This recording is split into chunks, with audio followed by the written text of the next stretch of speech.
Coba kita lihat ini hadisnya. Awal urusan ini dimulai dengan kenabian, dan itu dipenuhi dengan rahmat. Kenabian, nubuah, dan itu dipenuhi dengan rahmat. Nabi Muhammad langsung yang memimpin 23 tahun. Lalu berlanjut dengan kekhalifahan, dan itu dipenuhi dengan rahmat. Itu berlangsung sama 30 tahun kata Nabi. Lalu berlanjut dengan kerajaan-kerajaan, dinasti-dinasti, dan itu lamanya 1227 tahun. Dinasti Bani Amawiyah, dinasti Bani Abbasiyah, dinasti Bani Uthmaniyah. Runtuhnya khilafah Islamiyah Al-Uthmani di Turki tanggal 3 bulan Maret 1914, akhir daripada fase mulkan ini, ya, dinasti-dinasti ini. Lalu berlanjut dengan Emirat, dan itu dipenuhi dengan rahmat. Demi Allah, ini pun sudah terjadi ketika ada perjuangan sengit para santri yang menjadi mujahidin di Afghanistan. Mereka disebut dengan Taliban. Awalnya yang mereka perangi adalah Uni Soviet. Bertahun-tahun bangkrut di Uni Soviet, lalu pecah berkeping-keping. Setelah itu mereka berusaha mendirikan Emirat, tapi diserang bertubi-tubi oleh Amerika, dikeroyok pakai NATO, sementara Emirat Islamiyahnya jadi buyar. Tapi perjuangan berlanjut, dan pada akhirnya 20 tahun perang berlanjut, kalah Amerika, kalah NATO oleh para santri yang beriman, santri yang memaksimalkan amal solehnya. Puncak amal solehnya adalah jihad. Pada akhirnya tanggal 16 Agustus 2021 Amerika keluar, NATO keluar dalam keadaan hina, meninggalkan banyak alutsista tempur yang tak terkira harganya dan menjadi ghanimah para mujahidin. Lalu berdirilah Emirat Islamiyah Afghanistan. Afghanistan sampai hari ini berdaulat penuh, menjalankan syariat Islam. Begitu bangga dan bahagia kita menyaksikannya. Tidak ada satu negara pun di dunia yang berani mengganggu Afghanistan hari ini. Jagoan asli itu, jagoan asli. Dan ini mengilhami, menginspirasi Hamas, Jihad Islami, Saraya Al-Quds. Masya Allah, mereka yakin Amerika nggak ada apa-apanya, apalagi Israel. Karena selama ini di mana sih Amerika yang pernah menang perang? Coba cerita, pernah nggak Amerika pernah menang di mana? Paling di film. Dibuat Rambo sendirian nyerang, satu negara kalah. Dibuat Superman sedang fotonya di luar. Paling gitu kemampuannya. Ya, dibuatlah Avenger dan lain-lainnya. Dalam khayalan saja mereka bisa. Baik. Sekarang ini banyak sekali tentara Amerika, tentara elit Inggris yang mati berhadapan dengan Hamas dan para mujahidin lainnya. Takbir. Hebatnya Ustaz, para mujahidin membuat peperangan itu seolah asli, ya, kayak Rambo banget filmnya. Ya, mereka buat dengan membaca nama ayat Allah, mereka lakukan penyerangan, pengeboman segala macamnya. Bagaimana kita bangga melihat pertempuran ini bukan sebentar, insya Allah. Pertempuran ini akan panjang sampai Allah menangkan. Dan Askelon, kembali kepada hadis ya, Askelon ini, Askolan ini akan menjadi pusat ribat para mujahidin sedunia. Para mujahidin sedunia, mujahidin dari Indonesia, mujahidin dari Afghanistan, mujahidin dari Suriah, mujahidin dari Arab Saudi, dari berbagai negara masuk. Dan akhirnya pusat ribat umat ini di akhir zaman melawan hegemoni barat adalah Askelon. Hadisnya kita lihat, ketika Emirat sudah terwujud. Ini saat Emirat ini beda ya, fase kenabian, khilafah dan dinasti. Ini fase Islam menguasai dunia. Tapi Emirat enggak hanya satu kawasan saja, itu Afghanistan hari ini. Dan Rasul mengatakan pasukan elit Imam Mahdi nanti dari Afghanistan, dari Khurasan, yang ciri-cirinya lengkap ada di pasukan Taliban hari ini, insya Allah. Kemudian dalam kondisi Emirat ini sedang berjalan, Arab menjadi jahiliyah. Thumma yatakadamuna alaihi takadumal humur.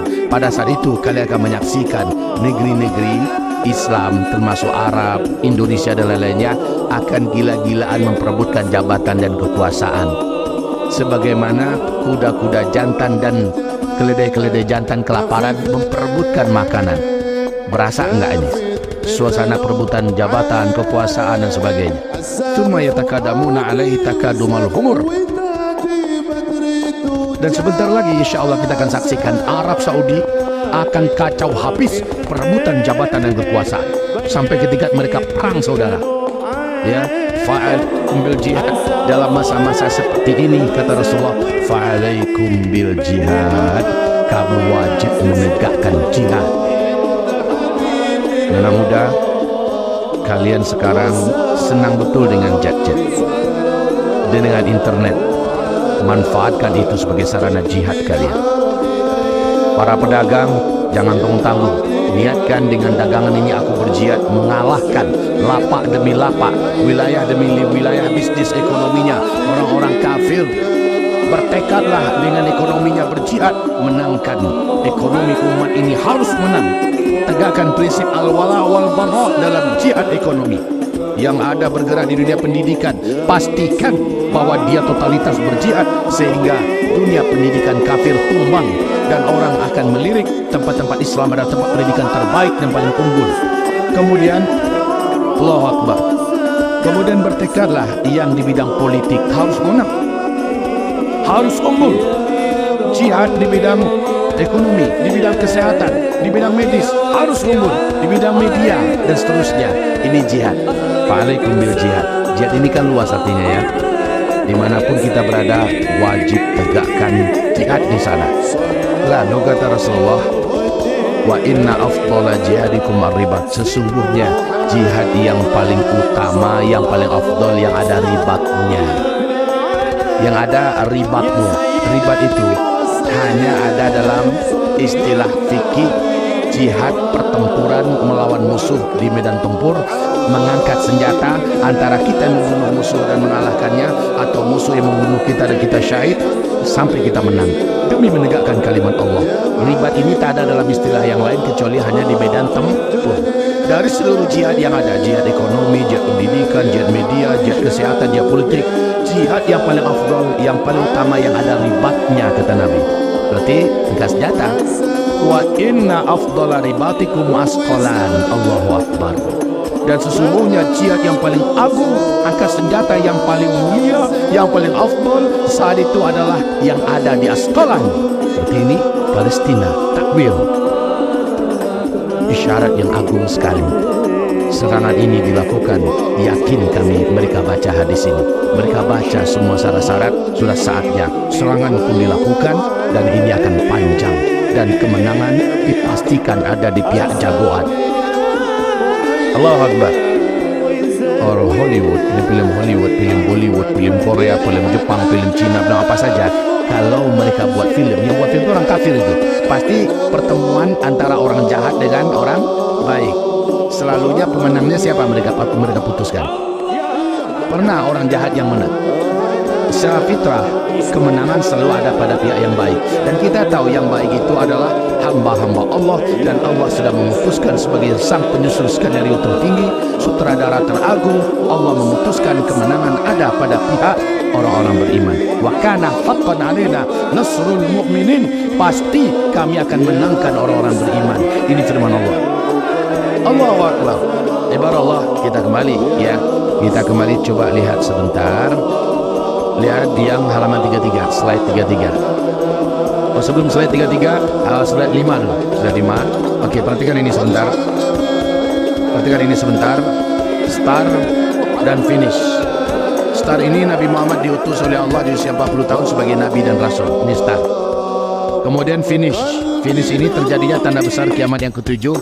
Angin kematian berhembus dari Yaman. Angin ini lembut, wangi, berbau wangi kesturi, dengan cepat membungkus bumi. Kata Nabi, siapapun umatku, orang Islam yang ada iman di dalam dadanya, walaupun imannya hanya seujung kuku, dia akan didatangi oleh angin ini. Saat dia tersentuh oleh angin tersebut, terhirup olehnya angin tersebut, oleh kita ya, saat itu, di waktu itu, di tempat itu, dia langsung tergeletak meninggal dunia. Serentak seluruh umat Nabi, orang-orang Islam yang beriman meninggal dunia. Nah, ini finish, habis. Kan ada 10 tanda besar kan sebelum kiamat. Kita hanya diizinkan menyaksikan sampai yang ketujuh saja. Yang pertama Duhon, yang kedua Dajjal, yang ketiga Nabi Isa, yang keempat Ya'juj Ma'juj, yang kelima matahari terbit dari barat, yang keenam Dabatul Ardi, dan yang ketujuh angin lembut berbau wangi kesturi, sejuk dan mematikan. Tapi kematiannya lembut, husnul khotimah. Kata Rasulullah, setelah itu 1 atau 2 generasi, di hadis yang lain 40 tahun setelah itu barulah kiamat besar, kehancuran alam semesta. Ini kabar yang luar biasa. Mas Ahmad, coba perhatikan Bapak Ibu. Ini dari start ke finish ada 5 fase. Nah, 4 fasenya kita memimpin dunia. Fase pertama, fase kedua, fase ketiga, ini sudah berakhir. 2/3 dunia dikuasai oleh Islam. Tapi ketika Palestina berhasil merdeka, Islam yang memimpin, di Baitul Maqdis diumumkan nanti berdirinya khilafah Islamiyah. Akhirnya dunia 100% akan dikuasai oleh Islam. Ini Allah janjikan dalam surat An-Nur ayat 55. Surat 24 ayat 55, Allah berjanji kamu akan kembali memimpin, tapi seluruh dunia, bukan 2/3 lagi. Allahu Akbar. Ini ada ayatnya, ini ada hadisnya. Maka sekarang kita wajib optimis dan percaya, ya. Kita sekarang berada di sini di posisi fase keempat. Baiklah, saya persingkat dari start ke finish berapa lama waktunya. Walaupun hadis ini dhaif dan hasan li ghairi, tapi selama itu masih perkataan Nabi, wajib dijadikan sebagai ilmu yang untuk kita ketahui. Oke ya. Nabi berkata dari start ke finish adalah antara 1400 dengan 1500. Syekh Al-Hafiz Imam Ibnu Rajab Al-Hambali mengatakan yang pasti lebih dari 1400 hitungan hijriah, tapi tidak akan lewat dari 1500. Takkan lewat. Kalau kita sekarang 1445 ditambahkan dengan 13 tahun Nabi di Mekah, karena hitungan hijriah kan secara Nabi hijrah. Ya, Mas Ahmad nanti tolong buatkan ini kode Nabi hijrah ya, sab gini ya. Kode Nabi hijrah, penghitungan tahun hijriah kan sejak Nabi hijrah. Nah, menghitung umur umat Nabi dari start ke finish itu sejak Nabi diangkat menjadi Nabi dan Rasul. Lah beliau ada di Mekah 13 tahun. Maknanya 1445 Hijriah yang dah berjalan, tambahkan 13 yang di Mekah. Jadi berapa? 1458. Ya, kalau dihitung yang paling mentok, yang paling aman 1500, tinggal dikurangi ke 1458. Seandainya mentok ya, sampai habis sepenuh-penuhnya, karena tak mungkin lewat daripada itu. Berarti tersisa hanya 42 tahun saja lagi paling lama keberadaan umat Islam di muka bumi. Berarti umat Islam harus mengalami masa memimpin dunia. Berarti agenda-agenda mengerikan ini tak lama lagi, sebentar lagi wajib terjadi. Oke, takbir. Sekarang coba lihat fokus kepada fase keempat.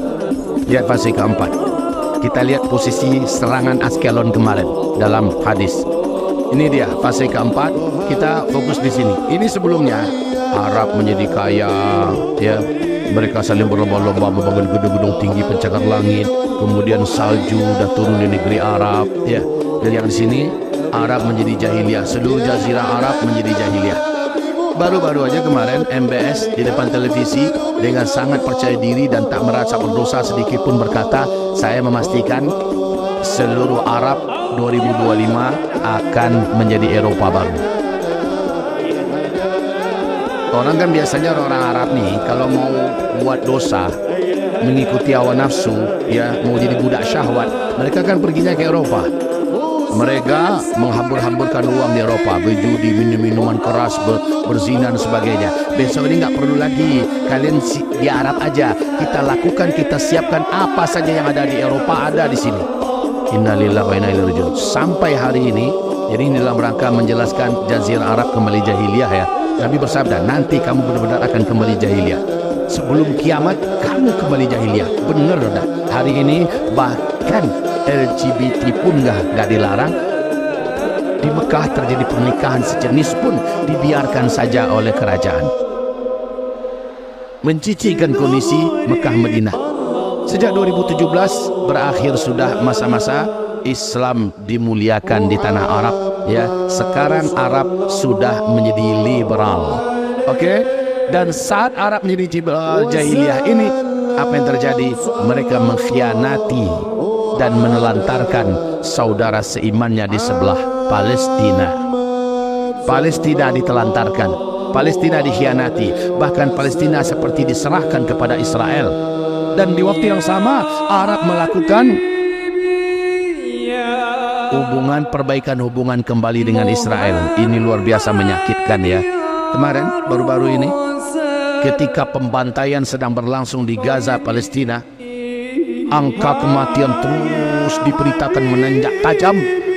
Arab Saudi mengadakan acara konser musik raksasa, menghadirkan pelacur-pelacur, pezina-pezina, penyanyi-penyanyi telanjang, minum-minuman keras, menghabiskan dana triliunan ketika berdarah-darah sedang terjadi di Gaza, Palestina. Ya Allah, sakit kita menyaksikannya. Inilah dia jahiliyah. Nah, di waktu itu kita dilibatkan dengan terjadinya hadis Nabi yang tadi kita baca.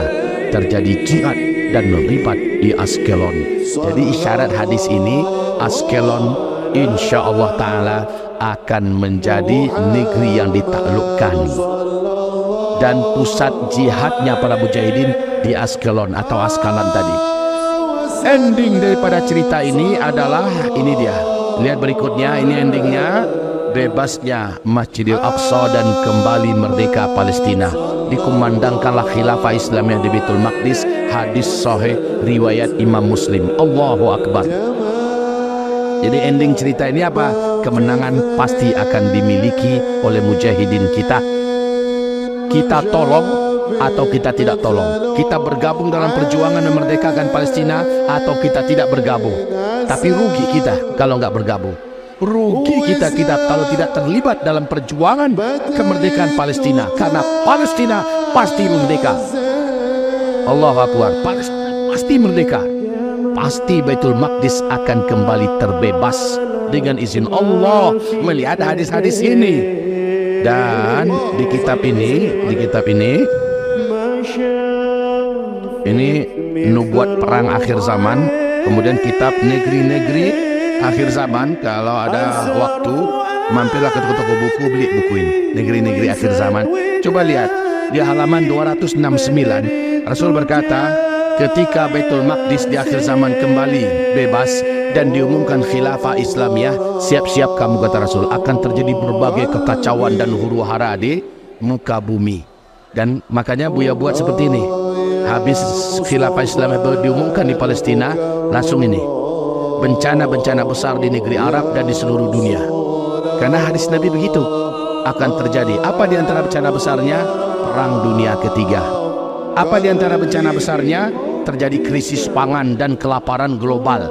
Manusia akhirnya saling berbunuh-bunuhan untuk bisa makan. Ya, terjadilah bencana-bencana alam yang mengerikan. Amerika runtuh, Israel hilang. Allahu Akbar. Tapi walaupun Allah Akbar, kita merasakan merinding juga ya. Apa yang hari ini dirasakan oleh Palestina, dari kelaparan, kehausan, tidak adanya fasilitas pengobatan, tidak adanya rumah sebagai macam, apa yang mereka rasakan hari ini, tak lama lagi seluruh dunia akan merasakannya. Siap-siaplah dengan senjata sabar. Seluruh dunia akan merasakannya. Senjata kita waktu pada saat itu adalah sabar. Ya, dan itu tak lama lagi, bila memang Allah izinkan 2024 khilafah Islamiyah dikumandangkan di Baitul Maqdis, Palestina sudah merdeka, maka kata Nabi kepada Ibnu Hawalah, hijrah kamu cepat ke Palestina, negeri yang paling aman, negeri yang paling makmur, negeri yang paling kuat dan paling sejahtera saat itu adalah Palestina. Kalau mau ikut dipilih oleh Allah gabung ke sana, dari sekarang tunjukkan kepada Allah keberpihakan dan perjuangan total kita membantu Palestina. Siapa yang membantu Palestina di masa-masa Palestina susah hari ini, demi Allah, Allah akan bantu dia untuk bisa menjadi penduduk Palestina. Minimal Allah akan tolong dia. Innallaha fi aunil abdi maka al abdu fi auni akhi. Allah akan tolong hambanya selama hamba itu menolong saudaranya. Coba lihat, buka Mas Ahmad surah At-Taubah 14:15. Jadi selama ini Gaza, Palestina, mujahidin di sana, mereka hanya sifatnya defensif, bertahan, diserang bertahan. Tapi sekarang mereka amalkan ayat ini, karena ini kunci satu-satunya. Tak ada lagi solusi yang lain. Wallahi, demi Allah, tak ada lagi solusi yang lain untuk memenangkan pertarungan akhir zaman ini kecuali hanya mengamalkan ayat ini. Surat apa tadi ini? At-Taubah ayat 14 dan ayat 15. Ini yang diamalkan oleh mereka tanggal 7 Oktober kemarin, dan ini terus berlangsung sampai sekarang. Dan hari demi hari mereka memberitakan penaklukan demi penaklukan, pembunuhan dan hancurnya senjata musuh dan kehinaan yang dialami oleh Israel, Amerika, Inggris dan lain-lainnya. Apa bunyi ayatnya? Sama-sama ya. Ikuti Bu ya. A'udzubillahi minasyaitonirrajim. Silakan. Qatiluhum yu'adzibhumullahu biaidikum. Kita terjemahkan. Qatiluhum, perangilah oleh kamu mereka-mereka itu. Siapa mereka-mereka ini? Orang-orang kafir yang memerangi, orang-orang kafir yang menyakiti, orang-orang kafir yang menzalimi, para penjajah Zionis Israel. Perangi mereka. Yu'adzibuhumullah. Baca. Pasti Allah akan mengazab mereka. Biaidikum, melalui tangan-tangan kamu yang memerangi mereka. Jadi kalau kita hanya doa, ya Allah azab mereka, ya Allah azab mereka, Allah pasti kabulkan doa kita. Tapi melalui peperangan yang kita tujukan pada mereka. Saya pasti azab mereka sesuai dengan doa kamu, tapi kamu serang mereka. Jadi azab itu melalui peperangan. Terus wa yansurkum alaihim, dan Allah pasti menolong kamu mengalahkan mereka. Ini pasti Allah akan menolong orang-orang yang memerangi orang-orang kafir Zionis ini, kafir Amerika, kafir Inggris, Prancis, Belanda dan lain-lainnya. Pasti Allah akan tolong para mujahidin yang berperang ini dalam mengalahkan mereka. Ini ayat loh. Allah tidak akan pernah menyelisih kata-katanya. Allah tidak akan pernah mengingkari janjinya. Lanjut. Wa yashfi, dan Allah akan sembuhkan sudura, rasa-rasa sakit di dalam dada, qaumin mu'minin, orang-orang yang beriman. Orang beriman sakit melihat hari ini apa yang terjadi, pembantaian, penghancuran, pembunuhan, penjajahan yang sudah 75 tahun yang dihadapkan oleh bangsa keturunan kera dan monyet yang terkutuk ini kepada Palestina. Sakit hati, khususnya mukminin Palestina, dan kita yang ada di Indonesia saja sakit hati kita, apalagi rakyat Palestina langsung. Orang-orang kafir saja sakit hati mereka. Turun mereka ke jalan-jalanan, ratusan negara rakyatnya turun ke jalanan, bahkan ikut mengembargo, memboikot produk Israel dan sekutu-sekutunya. Ya Allah, apalagi kita orang beriman, sakit hati. Tapi ternyata dengan perang yang diberikan oleh para mujahidin kepada orang kafir, rasa sakit itu bisa disembuhkan. Kalau nggak bisa disembuhkan. Perjanjian damai, gencatan senjata, duduk lagi ke meja perundingan seperti yang dilakukan oleh PLO selama ini, oleh Al-Fatah selama ini, nggak bisa. Itu nggak akan bisa menyembuhkan. Kesembuhan ini hanya akan terjadi ketika kemenangan jatuh ke tangan umat Islam. Sembuh rasa sakit ini. Ya, lanjut. Wa yudhib, dan Allah akan menghilangkan dengan peperangan itu ghaiza qulubihim,